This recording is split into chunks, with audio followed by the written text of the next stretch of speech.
Good morning and welcome to Temple Buddhist Center's Sunday meditation service. My name is Dave and I'm honored to be of service this morning. We hope that our service finds you happy and healthy, but please know that if you're struggling in any way, we hope that Temple Buddhist Center can be a source of refuge for you as we open our hearts to you and your loved ones. Let's begin with some conscious breath work, taking a few moments to ground, to experience the body, and to breathe together.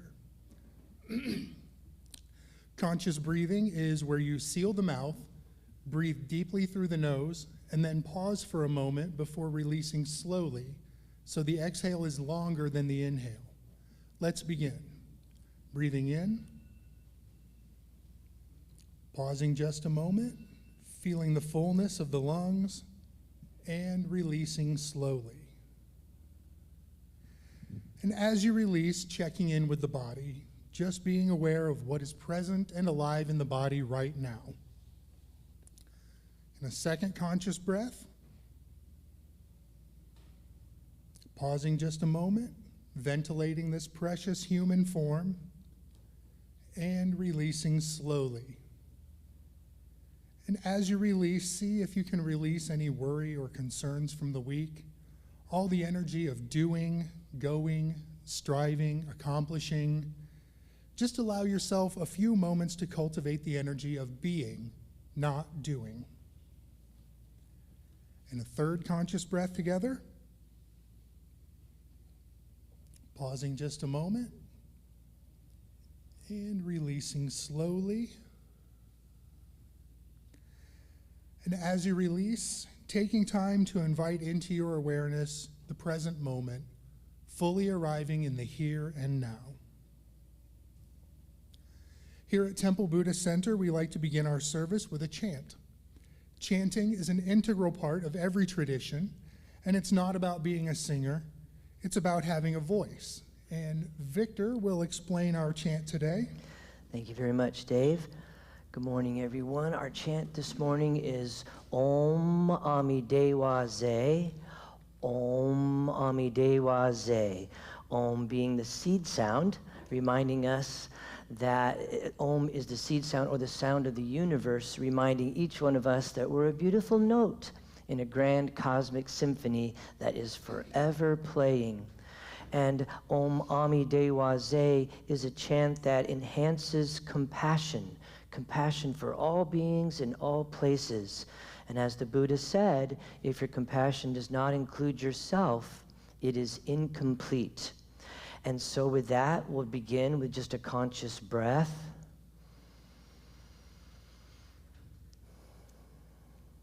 Together. Om Amideva Ze. Om Amideva Ze. Om Amideva Ze. Om Amideva Ze.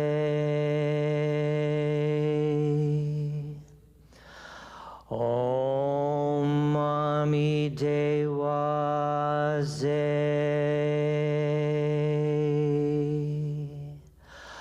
Om Amideva Ze. With a smile. Om Amideva Ze. Om Amideva Ze.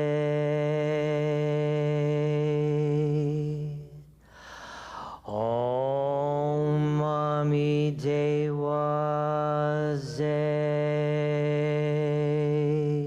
Once more. Om Amideva Ze.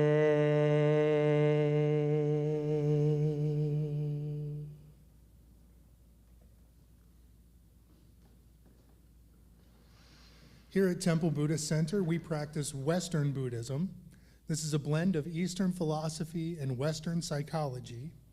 And this new and exciting form of spirituality is dynamic, inclusive, active, and focuses on core Buddhist insights, mindfulness, meditation, and their practical application in our daily life. Our goal here isn't to get everyone to agree on one lineage or philosophy. Rather, it's on cultivating a shared experience of mindfulness, oneness, and love. Whether we are chanting, meditating, or sharing from the heart, we respect that you will participate only at the level that feels comfortable for you. We take refuge in the three jewels and acknowledge these core values as expressions of the awakened mind: the Buddha, the Dharma, and the Sangha. We value awareness of our own Buddha nature as well as the Buddha nature of all beings, allowing a new perspective of this and every precious moment. The second jewel is the Dharma, the truth teachings that release us from fear and delusion and help us to realize the true nature of who we are. And Sangha, our spiritual community, an essential part of growth where we practice the teachings together and support each other along every step of the path. Let's just take a moment now to silence any electronic devices and prepare a meditative environment. And we will recite the prayer of refuge. We will recite this 3 times in honor of the 3 jewels. Together, in Buddha, Dharma, and Sangha, we go for refuge until fully awakened. Through the power of generosity, ethics, patience, enthusiastic effort, concentration, and wisdom. For the sake of all beings, may we realize and demonstrate our innate goodness. In Buddha, Dharma, and Sangha, we go for refuge until fully awakened. Through the power of generosity, ethics, patience, enthusiastic effort, concentration, and wisdom. For the sake of all beings, may we realize and demonstrate our innate goodness. In Buddha, Dharma, and Sangha, we go for refuge until fully awakened. Through the power of generosity, ethics, patience, enthusiastic effort, concentration, and wisdom. For the sake of all beings, may we realize and demonstrate our innate goodness.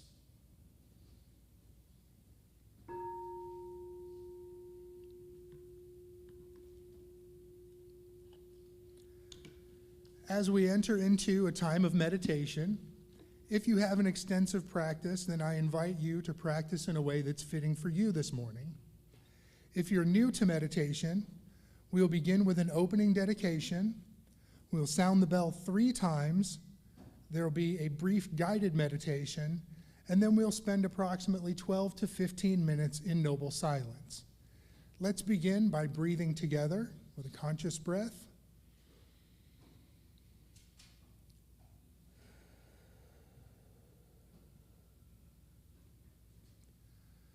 Body, speech, and mind in perfect oneness. I send my heart with the sound of the bell. May the hearers awaken from forgetfulness, transcend the path of anxiety and sorrow, and realize the true nature of who they are.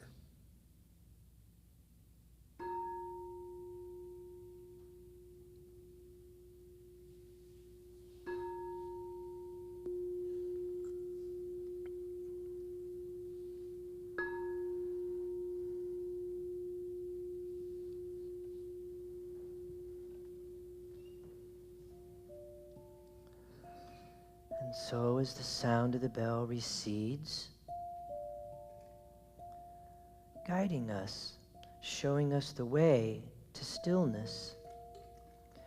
If you need to take another conscious breath or a adjust your posture in some way, whatever is necessary to partner with the body to find a new level of gentleness, a new level of ease.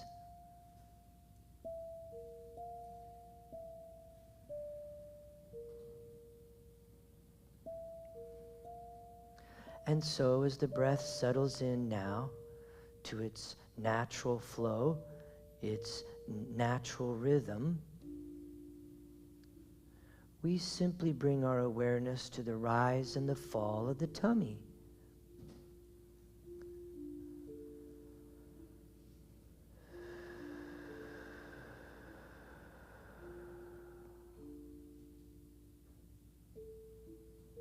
And if necessary, you can check in with the body to see if there are any points of tension, any points of contraction.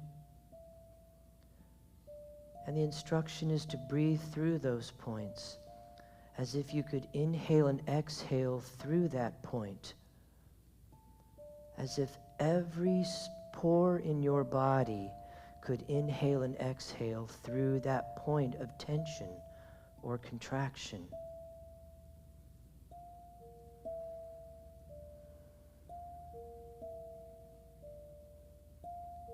And so, connected to the breath by noticing the rise and fall of the tummy, the body is easy, gentle, and light. We can bring our awareness now to awareness itself. Noticing when the mind becomes distracted by a sound in the hallway or here in the meditation hall, or when the mind becomes distracted by a sensation like the feeling of hot or cold on the skin, or the feeling of a tummy rumble or an ache or an itch. And noticing when the mind becomes distracted by a thought, or perhaps even a string of thoughts.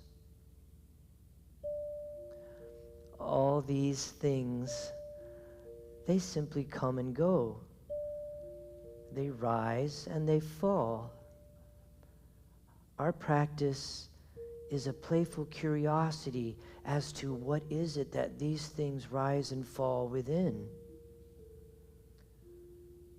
Our practice is to cultivate the knower, not the things that are known.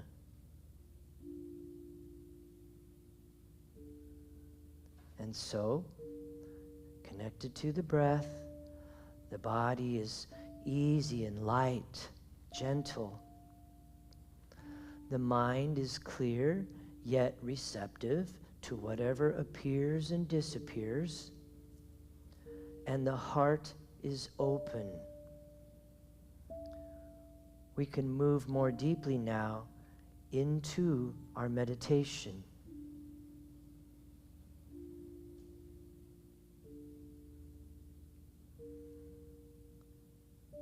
I close my eyes and I see clearly. I stop trying to listen and I hear truth. I am silent, yet my heart sings. I seek no contact and find union. I am still and move forward. I am gentle and need no strength. I am humble and remain whole, returning again and again to the breath, returning again and again home.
And so I invite you to remain in a meditative state, connected with the breath.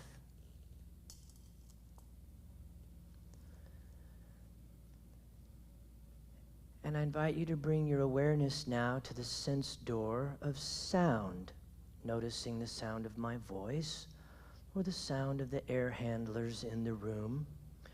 And as you become aware of the sense door of sound, at the same time, can you keep a small amount of your awareness on the deep, still silence within? In other words, can you be aware of that silence within that is not dependent on external circumstances and is always with us?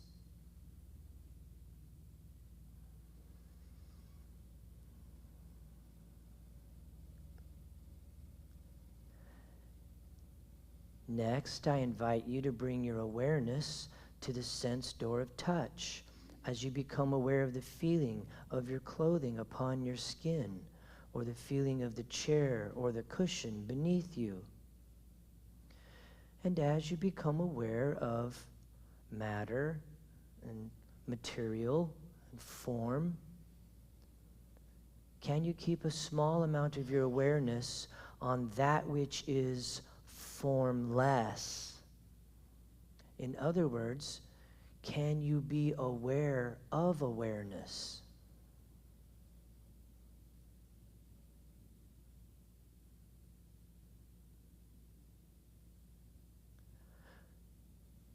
Next, I invite you to bring your awareness to the sense door of sight as you slowly begin to open your eyes, not looking hard at anything, not focusing directly on something, just becoming aware of the peripheral, of the various colors, shapes. And as you become aware of bodies and things and stuff, at the same time, can you be aware of the space around them? Can you be aware of the space in this room? The space around our planet, which is not only spinning at a fantastic rate, but it's also orbiting, and the whole galaxy is spinning and hurling through space at a fantastic speed. So we are never in the same space for more than just a moment. And next, I invite you to bring your awareness to the breath as we take a conscious breath together. And releasing. And as you release, be present in the here, in the now, in this time, and in this place.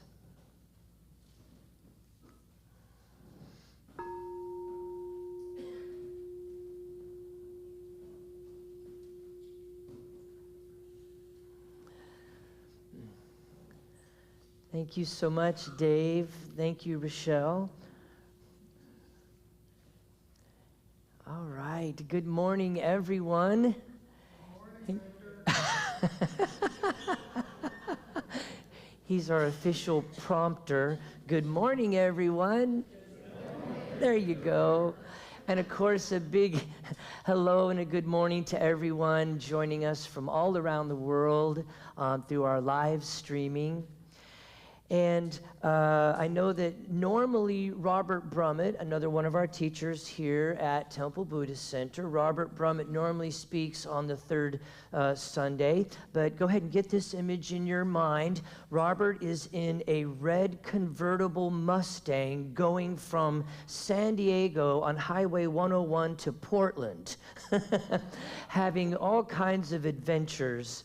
And so he's doing that, and I'll be looking forward to the photos and pictures and stories of the road. So we wish him tremendous joy and adventure as he goes through that.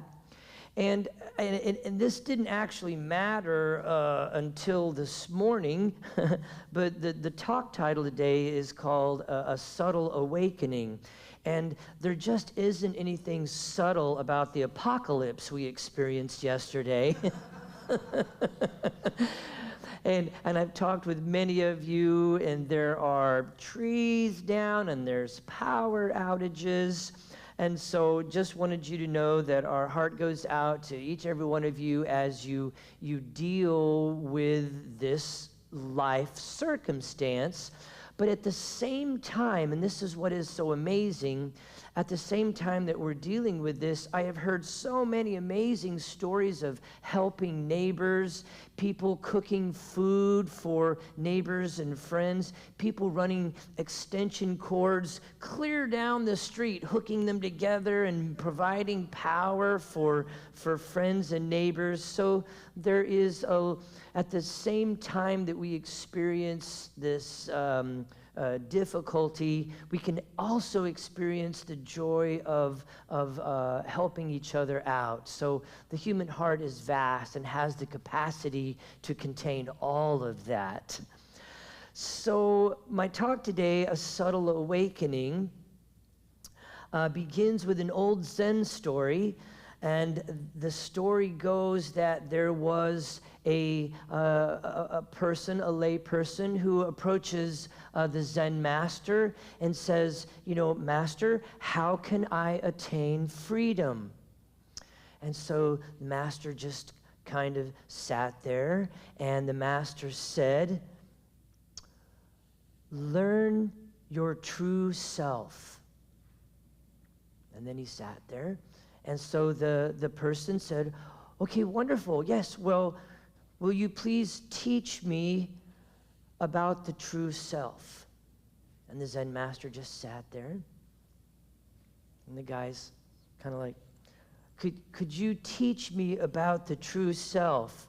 And the Zen master's just sitting there. And he's like, sir, could you please teach me about the true self? And the Zen master opens one eye and says, I'm trying to, but you don't understand. Silent is the true self. And so as our practice, as practitioners, as our practice matures, as we learn new tools, new techniques and methods, or perhaps we hear a new perspective on the Dharma, we grow in awareness, and there is a gradual or a subtle awakening. Now, often we are confronted by some problem which arises again and again, and we think somehow we have been fooling ourselves about any... I'm waving at my little 7-year-old godchild in the window, so... As we begin wondering that we are perhaps fooling ourselves about any kind of an awakening at all. I still can't believe I cannot relate to my parents. Or I just can't seem to wash the dishes without getting agitated. Or I can't stop smoking. Or whatever it is, right? And we imagine that we're still as asleep as we ever were. And so we're sitting there thinking, here I am, pulled left and pulled right, or I'm just as uptight as I always seem to be, or I'm still without the answers. Well, what we don't recognize, kind of like the little story at the beginning, what we don't recognize is that what has grown is an awareness of our constantly changing life circumstances.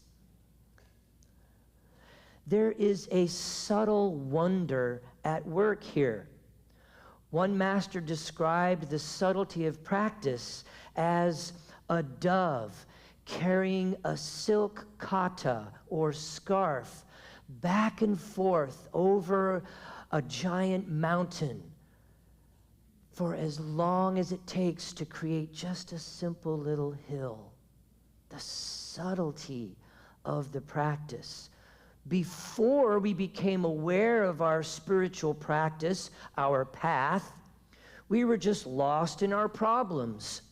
Well, now we are aware not only of our problems, but our relationship to those problems. This is awakening. When we don't know when we do not know, we are lost in the problem. When we do not know that we are lost in the problem, then there is no way out of it. When we are aware that we are caught by it, we are already beginning to free ourselves. We have begun to cultivate the observer. You cannot observe something and be caught in it. So there's a very subtle, a very gradual shift going on here. So when we are aware of this process unfolding, we are already beginning to free ourselves. As we learn to trust new ways of seeing, new ways of being, and experience this gradual awakening, not measuring it, not weighing it, not synthesizing it, not analyzing it, just seeing how it is without keeping any kind of a score, it patiently steadies our feet on the path. You see, the practice is cumulative. And every moment spent in awareness builds upon the previous moment of awareness, whether it was yesterday, 3 days ago, a week ago, a month ago. Robert Brummett has often stated that spiritual practice feels like falling. Waking up is realizing that there's no bottom, nothing to hit. Now, for me, this subtle awakening has a certain immediacy to it, both chronologically and proximally. In Japan, there are martial artists who are also skilled in something called seikotsu. Seikotsu, or bone setting, setting a broken bone.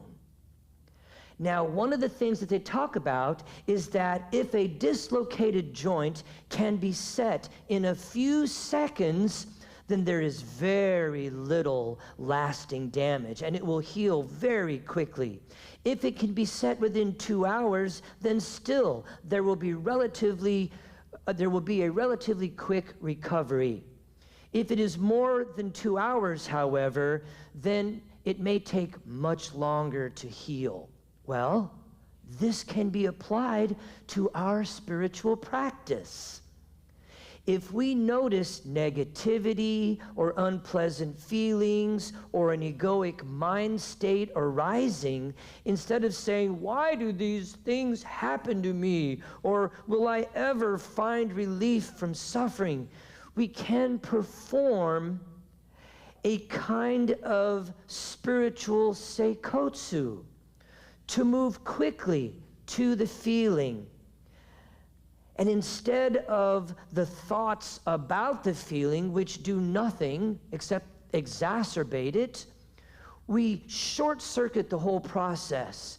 And instead of getting caught up in all of the thoughts about the feeling, we simply move right to the feeling. And we experience the feeling fully. We understand in our practice that there's a difference, a clear distinction between pain and suffering. Pain is a natural, normal part of the human experience, and we are all able to deal with it.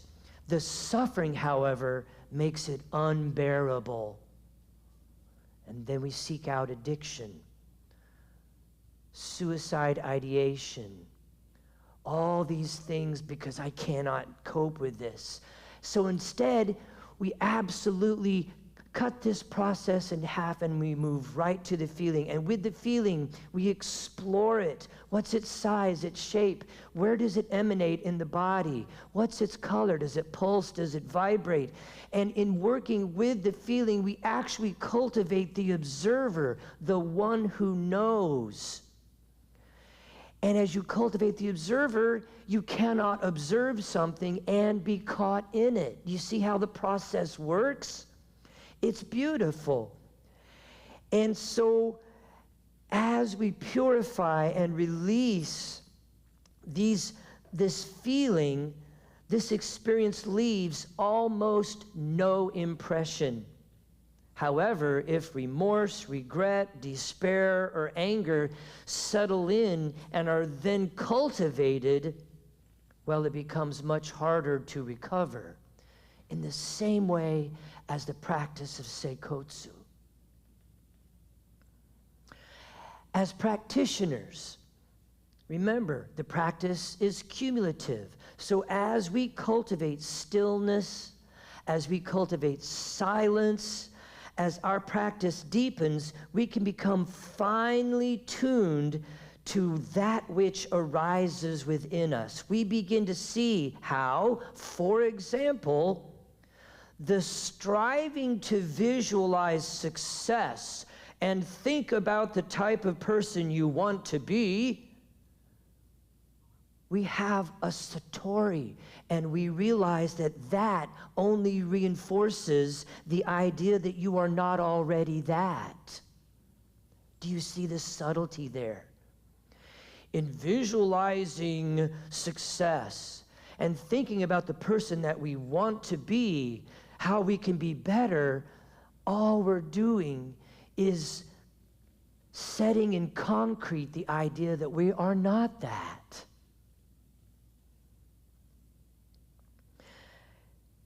As we deepen our practice and we cultivate awareness, we begin to wake up to these paradoxes.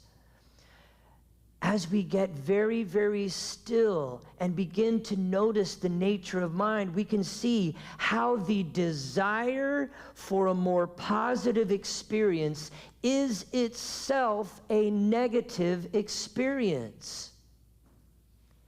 And paradoxically, the acceptance of one's negative experience is itself a positive experience. Oh my gosh. Right? All the striving, all the efforting, all the longing to be something else other than what we are only sets in concrete that negativity.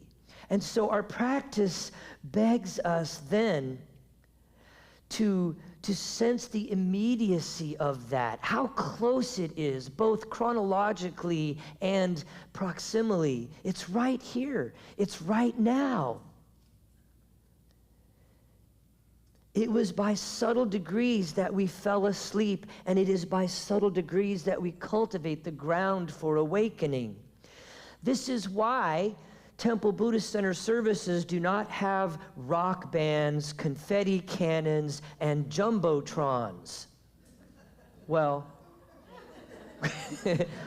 we have a Buddhatron. You see, it's not about addicting you to an altered state of consciousness. It's not about providing an experience that you can only get on Sunday mornings here. It is about providing you, the Sangha, with the tools to cultivate a deep understanding of the truth of who you are. And you can do this anywhere, anytime. It is immediate. It is here and it is now, always. The Buddha said you have everything you need right here and right now to wake up. It is. There's a sense of awe that arises in how close it is. In our practice, Everyone is awake. Everyone is a Buddha. Everyone is enlightened. We just don't know it yet because we're caught up in fear, in delusion, in thinking that, oh, if I just get this job, I'll be successful. Oh, if I just get this partner, oh, then I'll be happy. Oh, if I out there.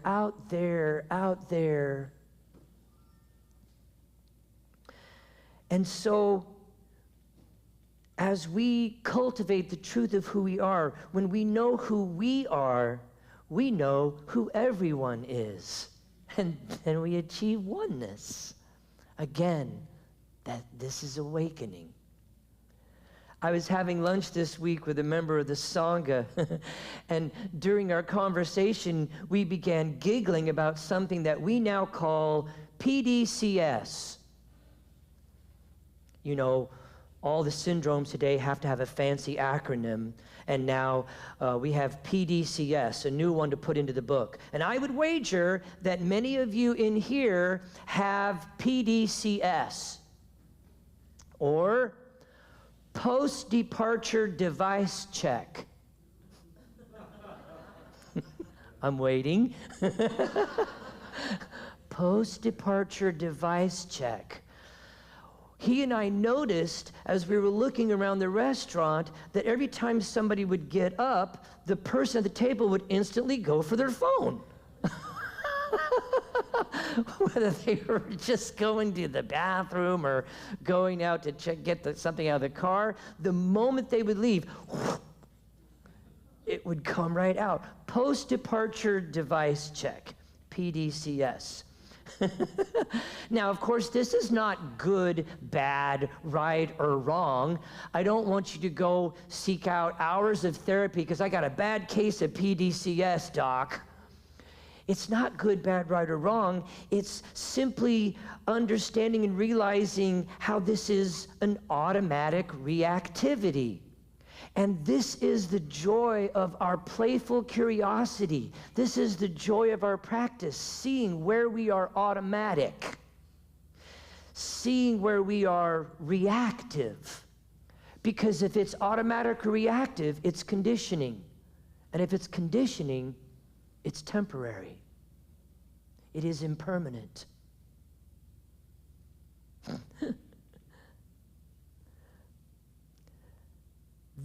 This moment, what is it when we follow the conditioning back? When the moment somebody got up and you had this inkling to reach for your phone, what was it in that moment that said, this moment's not good enough? What was it in that moment that said, I need stimulation? When you come into contact with the source, it's like a dandelion. You're just digging that root right out. Maybe it's a fear of boredom. Maybe it's a fear of being alone. Maybe it's a fear of rejection. You know, Eckhart Tolle talks about every time we say goodbye, it's a little tiny death when someone leaves. And so as we cultivate the subtle in our practice, as we experience someone exiting, instead of reaching for our phone and getting distracted, what if you feel that moment that they get up from the table and they have left? Even if they've just gone to the bathroom, can you feel that? And as we practice with the subtle, as we practice with the little, then when something much larger appears in our life, we've practiced. The practice doesn't change. It is no different. However, it has a tremendous more amount of gravity to it, but it is not different. We just feel. And when we are able to feel deeply, if you don't run from it, you will find in despair and in sadness a sweetness. Because to the extent we love, we hurt. You cannot have one without the other. And there is the sweetness. I have loved deeply enough to be able to hurt this much? Yes. When we start on this path of awakening, when we start on this path of self-inquiry, of self-discipline, and of awareness, there is a tendency to be judgmental of certain qualities of mind, or perhaps to feel that we aren't accomplishing as much as we somehow imagined we might. In the beginning, effort is necessary to develop a steady concentration of practice, to become more aware. There is another kind of trying which may slow down our progress because it creates expectation.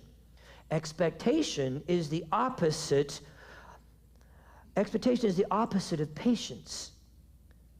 Expectation is waiting for something to happen. It is not a patient waiting. True patience manifests itself as a non-grasping openness to what is. It manifests as a non-clinging to whatever may or may not come next. It is the open hand. It is presence. But as soon as the mind jumps into the future or plays around in the past, you are no longer present, and the open hand has closed and is grasping something or pushing something away, something I don't want to come, so I'm going to do everything I can in this moment to keep that from happening. And yet, the trees still fall. The branches still come down, no matter everything that you've done. And so, it is a calm willingness to be present, to allow awakening to occur as it will. Just keep meditating. Just continue to be mindful. Just continue to show up, share and talk with Sangha, to go to the different classes and workshops and groups, to continue your readings, magazines, books, videos. We simply dance with the one that has brung us, so to speak. As trying matures into patient resolution to devote energy to the practice without grasping at results, the universe slowly and subtly reveals itself. And we find home. Because we are the universe expressing through us.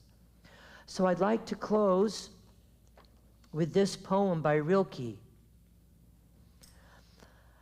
I beg you to have patience with everything unresolved in your heart, and to try to love the questions themselves as if they were locked rooms or books written in a foreign language.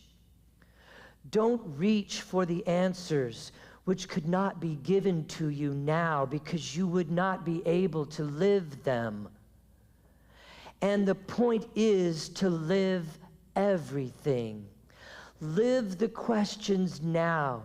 Perhaps then, someday far in the future, you will gradually, subtly, without even noticing it, live your way to the answer. Thank you.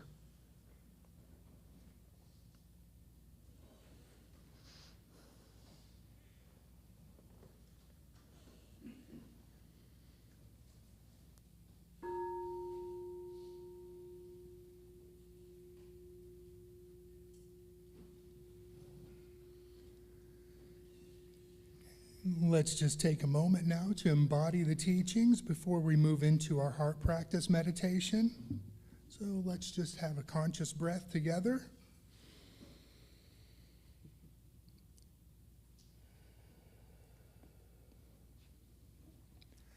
And today's heart practice is a gratitude practice.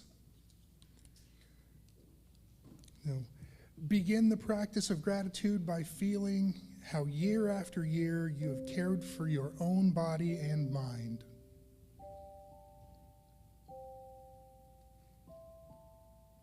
Now let yourself begin to acknowledge all that has supported you in this care.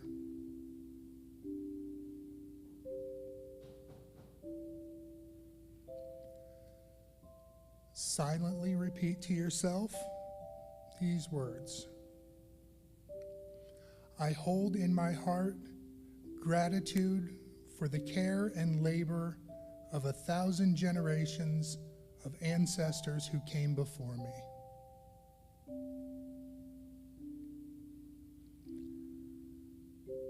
I hold in my heart gratitude for the creatures of the sky, earth, and water whose joyful exertion blesses every day.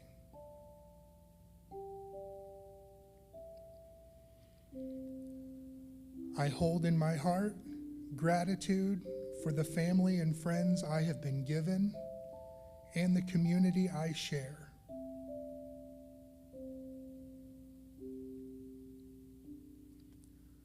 I hold in my heart gratitude for the blessings of this earth that I have been given.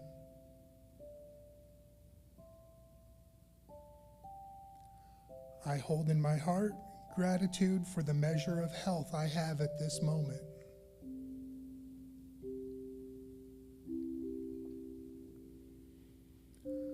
I hold in my heart gratitude for the teachings and lessons I have been given and my teachers, both formal and informal.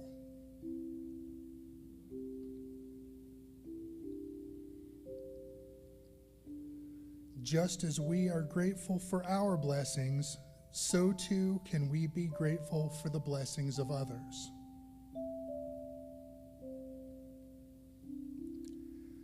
Taking a moment now to let your heart fill with the warmth, love, and light of this gratitude, allowing it to expand and fill your whole body,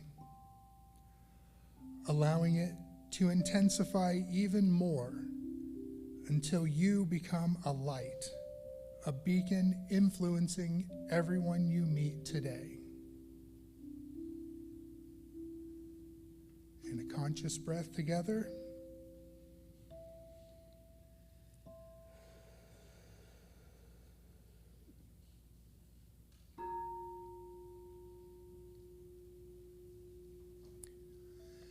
In the true spirit of dana, the Buddhist practice of generosity, temple services are given freely.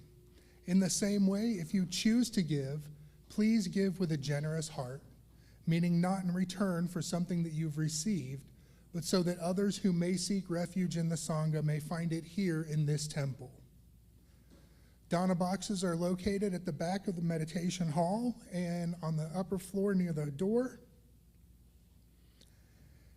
And a thank you to all of our wonderful volunteers and to our TBC ambassadors, those folks who have committed to regular electronic donations.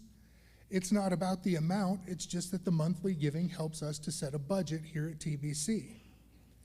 If you would like to become an ambassador, you can just point your camera at the QR code on the cards in the seat backs in front of you, or you can go by our website, templebuddhistcenter.com. Thank you to Victor for sharing your wisdom with us today. And Rochelle, thank you for your wonderful music.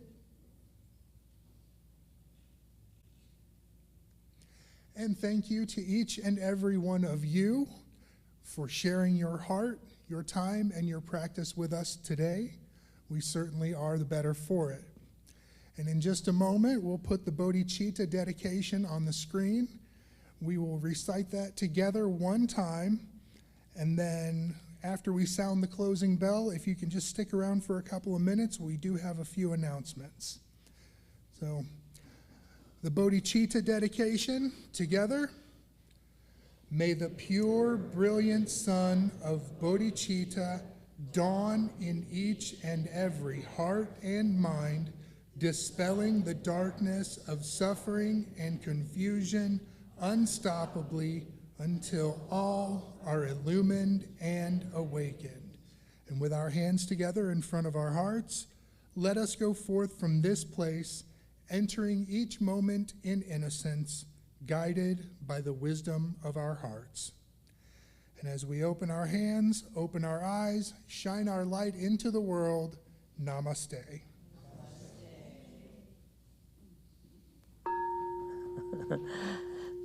Thank you so much, everyone.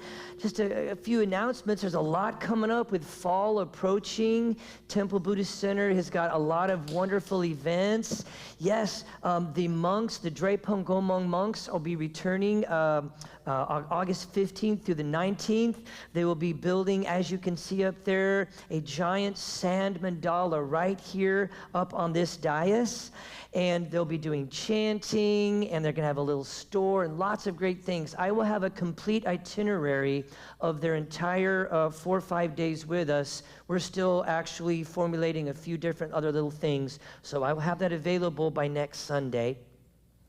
And then third Sundays of every month is Authentic Relating. Both Brian and Tim do an amazing job of creating a safe and structured environment for adults to learn to speak from the heart instead of the head. So I hope you can join us today from 1 o'clock to 3 o'clock downstairs for our Authentic Relating course. It is a fabulous program, and many folks have been going and really talking about some wonderful benefits. Also, Monday, tomorrow, we have a new moon celebration. And this will be, the road out in front of the Unity Temple is 47th Street. If you take it straight west and just go right over the hill down to the bottom of the hill, really only about 8 or 9 blocks away is Westwood Park. And so we'll be there from 7 to 9. We'll be doing dances of universal peace. We'll be building a flower mandala, and we'll be doing chanting. So, and we've got Clark and myself, and also Chris will be there. So we'll have a chant band, so to speak. This is that rock band we were talking about earlier. Yes, and bagpipes. Dave will be bringing Yes, very peaceful and relaxing. Also, don't forget to sign up out front at our counter for our newsletter and volunteer opportunities. Our lending library is burgeoning. Please stop by and see what kinds of wonderful opportunities to learn about the Dharma are there for you. And again, thank you so much to Liz for building our little online store. She's been putting lots of new things in there. And I will leave this up there. There's a couple things. The Basics of Buddhism class was just posted and is now taking registrations. And I didn't have a graphic for it, but it's up here on our little announcement list. Kyle will be teaching Basics of Buddhism. It's an 8-week class. It starts August 31st, and it is on Zoom, so you can attend from home, and it's Thursday evenings from 6 to 7:30. So please stop by our website and get signed up, or Facebook page, and get signed up for our Basics of Buddhism class. And also, we have our Buddha and the Bean every Tuesday at 9. We have Buddhism and 12-Step Recovery at 12:30 every Sunday. Dave leads Buddhism and, thank you, I got tongue-tied there, Recovery Dharma on Thursdays at 7. So many wonderful opportunities. We have some spiritual cinema things coming up. So this fall promises to be filled with lots of opportunities for Sangha to connect with each other, come together, learn about the Dharma, or deepen your practice. So again, thank you everyone so much. As you go into your day, I wish you peace and blessings.